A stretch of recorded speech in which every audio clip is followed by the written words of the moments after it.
200 మంది చర్చి సంఘం ఉన్నటువంటి ఒక చర్చికి సైతాన్ గడు ఒక్కటే దయ్యానికి డ్యూటీ వేశాడంట. ఆ మందిరంలో 200 మంది ఆరాధిస్తారు. ఆ 200 మందిని ఎఫెక్ట్ చేయడానికి ఒక్క దయ్యాన్ని ఆర్డర్ వేశాడంట. ఒక్క దయ్యానికి డ్యూటీ వేశాడు అక్కడ.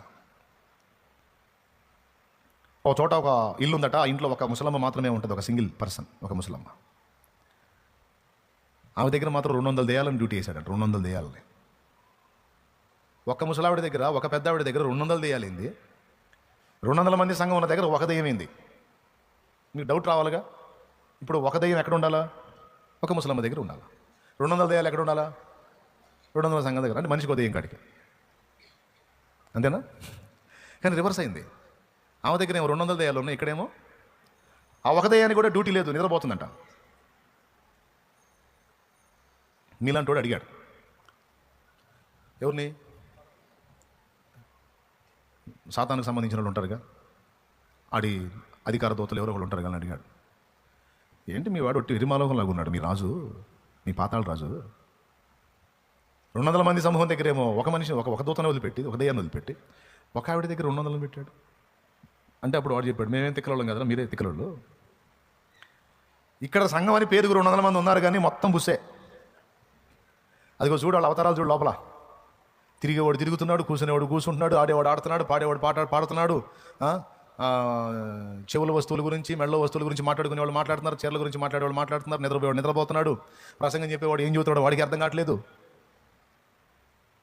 ఎంత గందరగోళంగా ఉంది. తాము ఎందుకు కూడుకున్నారో తమకే తెలియదు అన్నట్టుంది. ఈ గందరగోళంలో ఇంకా ఇక్కడ 200 మంది ఎందుకురా? ఎవడికి ఏం అర్థం కావట్లేదు, ఎవడికి ఏ భక్తి లేదు. లేనప్పుడు ఇక్కడ ఎందుకు అంతమంది? అది ఉన్న ఒక దయానికే డ్యూటీ సరిగ్గా వర్కౌట్ కాక నిద్రపోతున్నాడు వాడు కూడా. ఎందుకు? ఎవడన్నా ఒకడు ఖచ్చితంగా భక్తిగా దేవుణ్ణి ఆరాధిస్తుంటే వీడికి డ్యూటీ, వాడిని చెడగొట్టే పని. కానీ అక్కడ ఎవరు అట్లా లేరు. ఎవడు దారు వాడిది. వాళ్ళు అందరూ కలిసి చర్చిలో ఉన్నారు. స్తోత్రం. అవునా? నిజమే. మరి ఒక్క ఆవిడ దగ్గర 200 దయ్యాలు అట్లా అన్నావు, బాగుంది. ఈ ఒక్క ఆవిడ ఉంది చూడు, ఈమెకి అంతా అయిపోయింది, జీవితం చర్మదశకు వచ్చింది. వచ్చిన ఈమె ఏదో అంత గుక్కడి తిని ఆ బెడ్ మీద కదలకుండా పండుకోకుండా ఈ ముసలావిడ వాళ్ళని వీళ్ళని పోగు చేసి, లేకపోతే ఊరు లేకపోతే ఆమెనా తెంపు లేకుండా ప్రార్థన చేస్తుంది. కూర్చున్న ప్రార్థనే, నిలబడ్డా ప్రార్థనే, పడుకున్నా ప్రార్థనే. ఎవరన్నా దొరికితే అమ్మా రారా ప్రార్థన చేద్దాంరా అని పిలుచుద్ది. ఎవరన్నా అబ్బాయి అయ్యా కొడుక కుమారుడా దయ్యా ప్రార్థన చేద్దాంరా అంటదే. మామూలు ముసలమ్మ కాదు ఈ ముసలమ్మ. అంతా అయిపోయింది, కదలకుండా బొబ్బవచ్చు కదా అంత తిని. ఆత్మల కోసం, మా కార్యాలన్నీ విచ్ఛిన్నం అవడం కోసం నిత్యము మానక ప్రార్థన చేస్తూ ఉంది. ఆమెని ఏ ఆశ చూపించి చెడగొడతామన్నా దేనికి లొంగట్లా. ఏ పాయింట్లోనన్నా దొరికిద్దేమో పాడు చేద్దామని ఇన్ని దయాలు డ్యూటీ వేసుకున్నాయడా. ఏమండి, ఊరు బయట మర్రి చెట్టు త్వరలో ఉన్నాయా దయాలు? సరిగా చెప్పండి, ఆడున్నాయా? పాడుపడ్డ మంగళాల్లో ఉన్నాయా? శ్మశానాల్లో ఉన్నాయా? కాదండి, మనుషుల మధ్యలో ఉన్నాయి దయ్యాలు. చప్పట్లు వద్దులే, అదిగో పట్టువాకండి, మీకు దండం పెడతాను. ఏమండో ఏళ్ళు చప్పట్లు అన్న మాట పెట్ట బాధటమే. పాడుపడ్డ బంగళాల్లో, శ్మశానాల్లో, మర్రి చెట్టు త్వరల్లో కాదు. ఆటికేం పని, అక్కడ ఏం డ్యూటీ ఉందా? మహా ఉంటే డ్రింక్ మాస్టర్లు ఉంటారు ఆడ. వాళ్ళు ఆల్రెడీ వాటితో రిలేషన్ కలిగే ఉంటారు. ఇక వాళ్ళ మధ్యలో ఏం పని? వాళ్ళు ఆల్రెడీ బుక్ అయిన వాళ్ళేగా. బుక్ అయ్యే కదా చీకట్లో పోయి కూర్చొని గుట్టా తాగుతుంది. కాబట్టి ఆల్రెడీ వాళ్ళ చేతికి చిక్కారు వీళ్ళు. కాబట్టి వాటి దగ్గర డ్యూటీ, వాళ్ళ దగ్గర డ్యూటీ ఏముంది? డ్యూటీ ఎక్కడంటే ఎవరు తప్పించుకున్నారో, ఎవరు దేవునికి కనెక్ట్ అయ్యారో, ఏ కుటుంబాలు దేవుని అయ్యాయో ఆ కుటుంబాలు ఇప్పుడు శత్రువైన సాతాను టార్గెట్.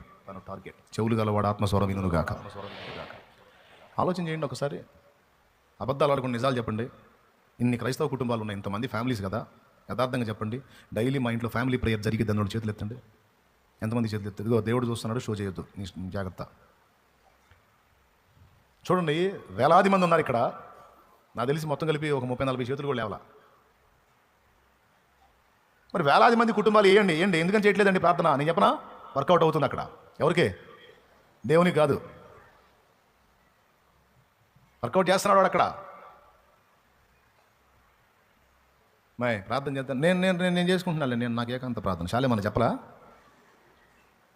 అందుకు ఈ మాట కూడా చెబుతున్నా, అమ్మా నిద్రమొహం చాలేమన్నా చెప్పి 2 ఉన్నాయమ్మా. ఏకాంత ప్రార్థన ఉంది, కలిసి చేయాల్సిన ప్రార్థన కూడా మీరు మీరు వేటిని బంధిస్తారో, మీరు వేటిని విప్పుతారో.